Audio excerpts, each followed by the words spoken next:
2 ദിവസത്തെ സന്ദർശനത്തിനായി പ്രധാനമന്ത്രി നരേന്ദ്രമോദി കേരളത്തിലെത്തി. നെടുമ്പാശ്ശേരിയിൽ വിമാനമിറങ്ങിയ മോദിക്ക് ബിജെപി സ്വീകരണം നൽകി. മലയാളികൾക്ക് പ്രധാനമന്ത്രി ഓണാശംസകൾ നേർന്നു. കൊച്ചി മെട്രോയുടെ പേട്ട SN ജംഗ്ഷൻ പാത മോദി വൈകിട്ട് 6-ന് ഉദ്ഘാടനം ചെയ്യും. ഗവർണറും മുഖ്യമന്ത്രിയും ചടങ്ങിൽ പങ്കെടുക്കും. അതുപോലെ തന്നെ ഭാരതത്തിൽ എവിടെയൊക്കെയോ ബിജെപിയുടെ സർക്കാരുണ്ടോ അവിടെയൊക്കെ തന്നെ വികസനം വളരെ ശക്തമായിട്ട് മുന്നോട്ട് പോകുകയാണ്. അതിന്റെ കാരണമെന്ന് പറയുന്നത് ഇരട്ട എഞ്ചിൻ സർക്കാരാണ്. തീർച്ചയായിട്ടും ഇരട്ട എഞ്ചിൻ സർക്കാർ ഉണ്ടാകുന്നത് ഈ കേരളത്തെ സംബന്ധിച്ചിടത്തോളം വികസനം അത്യുജ്വലമായിട്ട് മുന്നോട്ട് പോകുവാൻ വേണ്ടി അതിന് ഗുണം ചെയ്യും. അത് തീർച്ചയായിട്ടും കേരളത്തില് ബിജെപിയുടെ ശക്തി കാണിക്കുക തന്നെ ചെയ്യും. कोरोना महामारी 100 साल के सबसे बड़े संकट के रूप में हमारे बीच आई। आज दुनिया के बड़े बड़े देश खाद्यान्न के संकट और कई गुना बड़ी महंगाई से जूझ रहे हैं। ഈ കൊറോണ മഹാമാരി ഏതാണ്ട് 100 വർഷ കാലഘട്ടത്തിലെ ഏറ്റവും വലിയ ദുരന്തമായി സങ്കടമായി നമ്മുടെ ഇടയിലേക്ക് കടന്നു വരികയുണ്ടായി. ഇന്ന് ലോകത്തിലെ വലിയ വലിയ രാജ്യങ്ങള് ഭക്ഷ്യധാന്യത്തിന്റെ ക്ഷാമം അത് നേരിടുകയാണ്. മാത്രമല്ല വിലവർദ്ധനവ് കൊണ്ട് അവരെ തളർന്നുകൊണ്ടിരിക്കുകയാണ്. इस वैश्विक महामारी के दौरान PM गरीब कल्याण योजना के तहत केरला के लगभग 1.5 करोड़ लोगों को हमारी सरकार मुफ्त राशन दे रही है। इस पर केंद्र सरकार ने 6,000 करोड़ रुपए से ज्यादा खर्च किए हैं। ഈ വിശ്വമഹാമാരിയുടെ കാലഘട്ടത്തിലോ PM ഗരീബ് കല്യാൺ യോജനയുടെ അടിസ്ഥാനത്തിലോ കേരളത്തിൽ ഏതാണ്ട് 1.5 കോടി ജനങ്ങൾക്ക് ഈ സൗജന്യ റേഷൻ കൊടുക്കുകയുണ്ടായി. ഇതിന് കേന്ദ്ര സർക്കാർ ഏതാണ്ട് 6,000 കോടി രൂപ കൂടുതലായിട്ട് ചെലവഴിച്ചു എന്ന് പറയുവാൻ ഞാൻ ആഗ്രഹിക്കുകയാണ്. संकट के इस समय में भारत अपनी ठोस नीतियों और निर्णयों की वजह से विश्व में स्थायित्व और विकास का प्रमुख केंद्र बनकर उभरा है. ഈ ദുരന്തത്തിന്റെ കാലഘട്ടത്തിലോ ഭാരതം അതിന്റെ തനതായിട്ടുള്ള നീതിയുടെ അടിസ്ഥാനത്തിലോ നിർണായകമായിട്ടുള്ള രീതിയിലോ ഈ ലോകത്ത് ഏതാണ്ട് വികസനത്തിന്റേതായിട്ടുള്ള ഒരു പ്രമുഖ കേന്ദ്രമായിട്ട് ഈ ഭാരതം മാറിയിരിക്കുകയാണ്. आप सबने अखबारों में शायद पढ़ा होगा, टीवी पे सुना होगा, देखा होगा, कल जो GDP के आंकड़े आए हैं वो भारत के तेज विकास और रोजगार के बढ़ते हुए अवसर को दिखाते हैं. पिछले कुछ महीनों से GST के आंकड़े भी नए रिकॉर्ड बना रहे हैं. विकास कार्यों पर केंद्र सरकार लगातार अपना इन्वेस्टमेंट भी बढ़ा रही है. നിങ്ങൾ പത്രത്തിലും അതുപോലെ തന്നെ ടിവിയിലും നിങ്ങൾ വായിക്കുകയും കാണുകയും ചെയ്തിട്ടുണ്ടാകും. ഇന്നലെ ഏതാണ്ട് നമ്മുടെ GDPയുടെ ആ സംഖ്യ വർദ്ധിച്ചുകൊണ്ടിരിക്കുകയാണ്.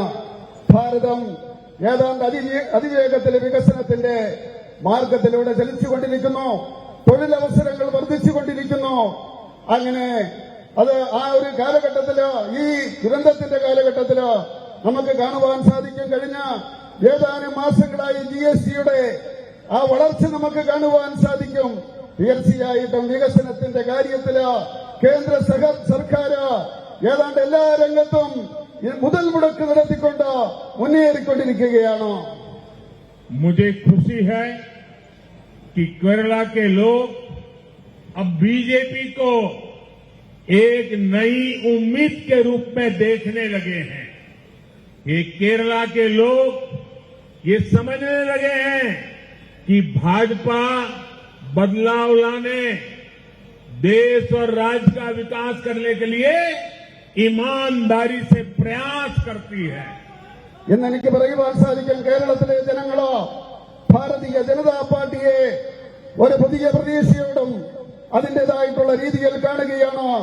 അതുപോലെ തന്നെ കേരളത്തിലെ ജനങ്ങള് മനസ്സിലാക്കുന്നു, ഭാരതീയ ജനതാ പാർട്ടി മാറ്റം വരുത്തുന്നതിന് വേണ്ടി, ഈ രാജ്യത്ത് വികസനം കൊണ്ടുവരുന്നതിന് വേണ്ടി സത്യസന്ധമായിട്ടുള്ള പ്രവർത്തനങ്ങളാണ് കാഴ്ചവെക്കുന്നതെന്ന് കേരളത്തിലെ ജനങ്ങൾ മനസ്സിലാക്കുന്നു.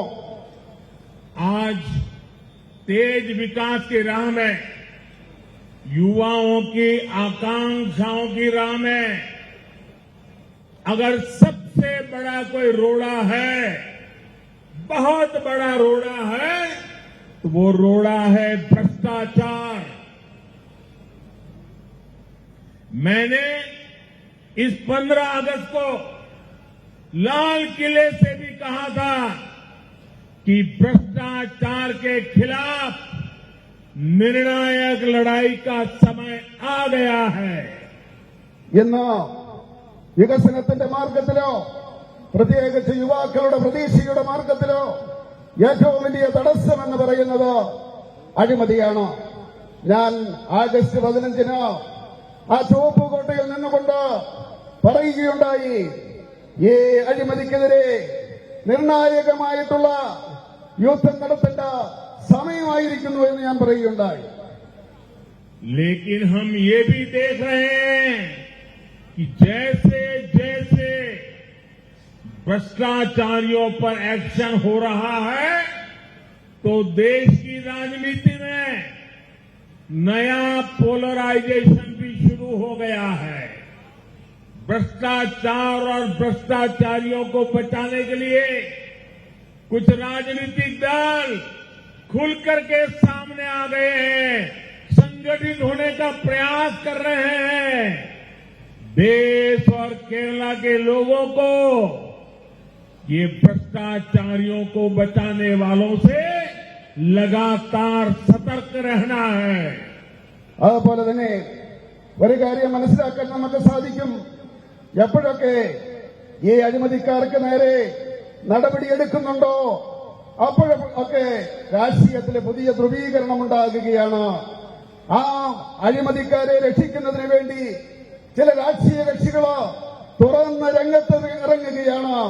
എനിക്ക് പറയുവാനുള്ളത്, ഈ രാജ്യത്തിലെയും അതുപോലെ തന്നെ കേരളത്തിലെയും ജനങ്ങള് ഇത് മനസ്സിലാക്കിയിരിക്കണം, ഇതിനെപ്പറ്റി ബോധ്യമുള്ളവരായിരിക്കണം എന്നാണ് എനിക്ക് പറയുവാനുള്ളത്. साथियों, हम ओणम का त्योहार मना रहे हैं, साथ साथ आज ऋषि पंचमी भी का दिन है। आज ऋषि पंचमी के अवसर पर मैं देश के हर ऋषि संतान को नमन करता हूं। केरला की पवित्र धरती में ऐसी अनेक महान संतानें देश को दी है, जिन्होंने देश की चेतना को जागृत रखा। അതുപോലെ തന്നെ സുഹൃത്തുക്കളെ, ഇന്ന് ഓണം ആഘോഷിക്കുകയാണ്. സന്തോഷത്തോടുകൂടി ഓണം ആഘോഷിക്കുന്ന അവസരത്തിലോ എനിക്ക് പറയുവാനുള്ളത്, ഇന്ന് ഋഷി പഞ്ചമി കൂടിയാണ്. ഈ ഋഷി പഞ്ചമിയുടെ അവസരത്തിലോ തീർച്ചയായിട്ടും ഈ രാജ്യത്തെ ഋഷി വര്യന്മാരെ ഞാൻ നമിക്കുകയാണ്. കേരളത്തിലെ ഈ പവിത്രമായിട്ടുള്ള ഭൂമിയിൽ നിന്ന് അനേകം ഈ ഋഷിവരന്മാരോ ദേശത്തിന് സംഭാവന ചെയ്തിട്ടുണ്ട്. ഈ ദേശത്തിന്റെ, ഈ രാജ്യത്തിന്റെ ചേതനയെ ഉണർത്തുന്നതിന് വേണ്ടിയുള്ള അവരുടെ ശ്രമങ്ങളെ ഞാൻ സ്മരിക്കുകയാണ്. आदि शंकराचार्य जी ने जिस प्रकार भारत को एक सूत्र में पिरोया, भारत को आध्यात्म से जोड़ा, वो आज भी भारतीयता की मजबूत कड़ी है।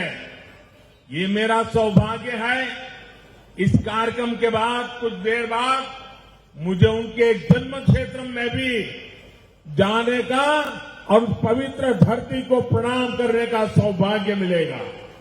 ആദിശങ്കരൻ എങ്ങനെയാണോ ഭാരതത്തെ ഏകസൂത്രത്തിൽ കോർത്തെടുത്തത്, അതുപോലെ തന്നെ ആധ്യാത്മികതയിലൂടെ ഒന്നാക്കിയത്, ഇന്നും അദ്ദേഹത്തിന്റെ ആ സംഭാവന മഹത്തരമാണ്. അതുകൊണ്ട് തന്നെ ഞാൻ പറയുവാൻ ആഗ്രഹിക്കുകയാണ്, ഇന്ന് എനിക്ക് വളരെയധികം സന്തോഷമുള്ള ഒരു കാര്യം കിട്ടിയിരിക്കുകയാണ്. കുറച്ച് കഴിയുമ്പോൾ ഞാൻ ശങ്കരാചാര്യയുടെ ജന്മസ്ഥലത്ത് പോകുകയാണ്. അദ്ദേഹത്തെ ഉണങ്ങുവാൻ വേണ്ടി പോകുകയാണ്.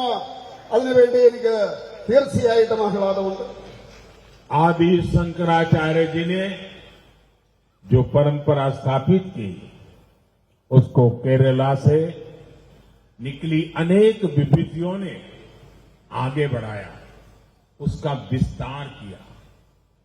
पूज्य श्री नारायण गुरु, पूज्य श्री चट्टम्पी स्वामीकल, पूज्य श्री अय्या वेंकुट स्वामीकल, पूज्य महात्मा अयंकाली और अन्य गुरुओं ने समाज में फैली बुराइयों को दूर करने में बहुत ही अहम भूमिका निभाई है।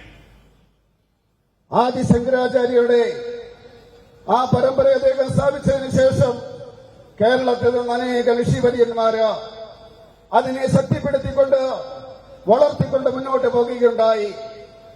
ശ്രീനാരായണ ഗുരു, ശ്രീ ചട്ടമ്പസ്വാമികൾ, ശ്രീ അയ്യ വൈകുണ്ഠസ്വാമികൾ, മഹാത്മാ അയ്യങ്കാളി, അവർ അതേപോലെ തന്നെ മറ്റുള്ള ഗുരുക്കന്മാര്, അവരെല്ലാം ഈ സമൂഹത്തിലെ ദുഷ്ടതകളെ ഇല്ലാതാക്കിക്കൊണ്ട്, അനാചാരങ്ങളെ ഇല്ലാതാക്കിക്കൊണ്ട് സമൂഹത്തിന് വേണ്ടി പ്രവർത്തിച്ചവരാണ്.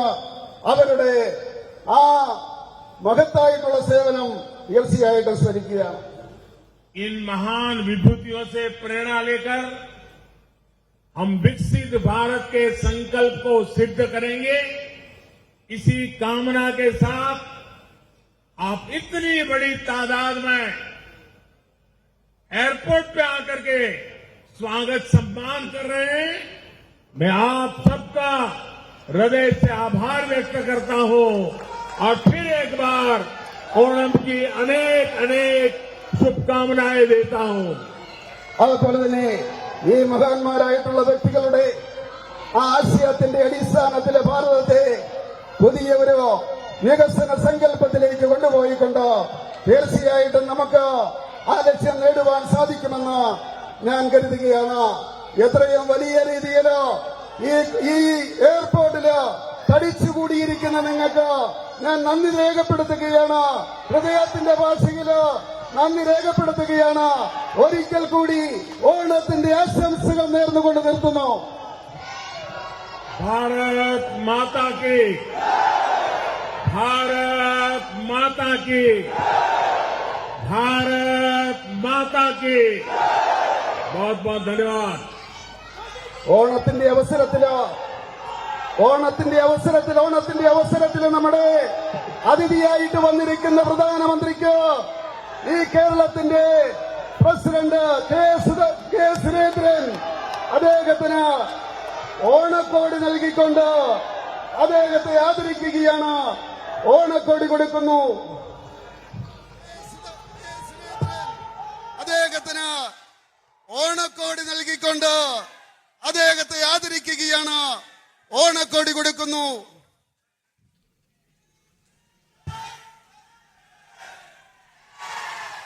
രണ്ട് ദിവസത്തെ സന്ദർശനത്തിനായി കൊച്ചിയിലെത്തിയ പ്രധാനമന്ത്രി നരേന്ദ്രമോദി നെടുമ്പാശ്ശേരിയിൽ ബി.ജെ.പി. പൊതുയോഗത്തെ അഭിസംബോധന ചെയ്ത് സംസാരിക്കുകയായിരുന്നു.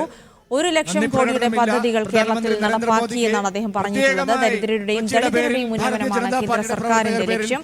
പ്രധാനമന്ത്രി ആവാസ് യോജന പദ്ധതി വഴി 2 ലക്ഷം വീടുകൾ കേരളത്തിൽ നൽകിയിട്ടുണ്ട്. ബി.ജെ.പിയുടെ സംസ്ഥാന സർക്കാരുകൾ ഉള്ളിടത്ത് വളരെ പെട്ടെന്ന് വികസനം നടക്കുന്നതായും പ്രധാനമന്ത്രി പറഞ്ഞു. കെ സജീഷ് ഉണ്ട് കൊച്ചിയിൽ നിന്ന് വിവരങ്ങൾ നൽകാനായി. സജീഷ്, മലയാളത്തിലാണ് പ്രധാനമന്ത്രി പ്രസംഗിച്ചു തുടങ്ങിയത്. പിന്നീട് കേന്ദ്ര സർക്കാരിന്റെ വികസന പദ്ധതികളിലൂന്നിയാണ് പ്രസംഗം മുന്നോട്ട് പോയത്. എന്തൊക്കെ കാര്യങ്ങളാണ് അദ്ദേഹം ഇന്ന് പൊതുയോഗത്തിൽ പറഞ്ഞത്? ജിൽസി, മലയാളത്തിൽ സംസാരിച്ചുകൊണ്ടാണ് പ്രധാനമന്ത്രി നരേന്ദ്രമോദി അതിനുശേഷമാണ് കേന്ദ്ര സർക്കാർ പ്രഖ്യാപിച്ച വികസന പദ്ധതികൾ നടപ്പിലാക്കിയ വികസന പദ്ധതികൾ നരേന്ദ്രമോദി ജനങ്ങളെ അഭിസംബോധന ചെയ്തത്. കേരളത്തിന് നിരവധി പദ്ധതികൾ കേന്ദ്രത്തിന്റെ വകയായി ലഭിച്ചിട്ടുണ്ട്. ഏറ്റവും പ്രധാനമായിട്ടുള്ളത് പ്രധാനമന്ത്രി ആവാസ് യോജന പ്രകാരം 2 ലക്ഷം വീടുകൾ കേരളത്തിൽ നിർമ്മിക്കാനുള്ള അതിൽ തന്നെ 1 ലക്ഷം വീടുകൾ നിർമ്മാണം പൂർത്തിയായി കഴിഞ്ഞിട്ടുണ്ട്. കേരളത്തിലെ ദരിദ്രർക്ക് ദരിദ്ര രോഗികൾക്ക് 36 ലക്ഷത്തോളം രോഗികൾക്ക് സൗജന്യ ചികിത്സ നൽകിയിട്ടുണ്ട്. അതിന് 3000 കോടി രൂപ കേന്ദ്ര സർക്കാർ ചെലവഴിച്ചു. മെഡിക്കൽ കോളേജുകൾ സ്ഥാപിക്കുന്നതിന് മുൻകൈയെടുക്കാൻ കേന്ദ്രം പോവുകയാണ്. ആധുനിക കേരളത്തിൽ നടപ്പിലാക്കുന്നതിന് 1 ലക്ഷം കോടി രൂപയാണ് ഈ സർക്കാർ ചെലവഴിച്ചത് എന്നും കേരളത്തിന് അഭൂതപൂർവമായ പിന്തുണ കേന്ദ്രം നൽകുന്നുണ്ട് എന്നും പ്രധാനമന്ത്രി ചൂണ്ടിക്കാട്ടി. അതിവേഗ ഇന്റർനെറ്റ് സ്ഥാപിക്കുന്നതിന് വേണ്ട പ്രവർത്തനങ്ങൾ പുരോഗമിക്കുകയാണ്. ഒപ്പം തന്നെ ഇടത്തരം കൃഷിക്കാർക്കും മത്സ്യത്തൊഴിലാളികളുടെയും ക്ഷേമത്തിന് വേണ്ടിയും ഈ സർക്കാർ പ്രവർത്തിക്കുന്നു. അദ്ദേഹം കേന്ദ്ര ഇരട്ട എഞ്ചിൻ സർക്കാർ എന്നാണ്. രാജ്യത്ത് BJP സർക്കാർ ഉള്ളിടത്തൊക്കെ വികസനം നടക്കുന്നു. കേരളത്തിലും കോവിഡ് മഹാമാരി കാലത്ത് കേരളത്തിൽ 1.5 കോടി ജനങ്ങൾക്ക് സൗജന്യ റേഷൻ കേന്ദ്ര സർക്കാർ കൊടുത്തിട്ടുണ്ട്. അതിന് 6000 രൂപ അധികമായി പ്രധാനമന്ത്രി നരേന്ദ്രമോദി വ്യക്തമാക്കി. കൊച്ചി നെടുമ്പാശ്ശേരിയിൽ നടന്ന BJPയുടെ പൊതുയോഗത്തെ അഭിസംബോധന ചെയ്ത് സംസാരിക്കുകയായിരുന്നു പ്രധാനമന്ത്രി നരേന്ദ്രമോദി.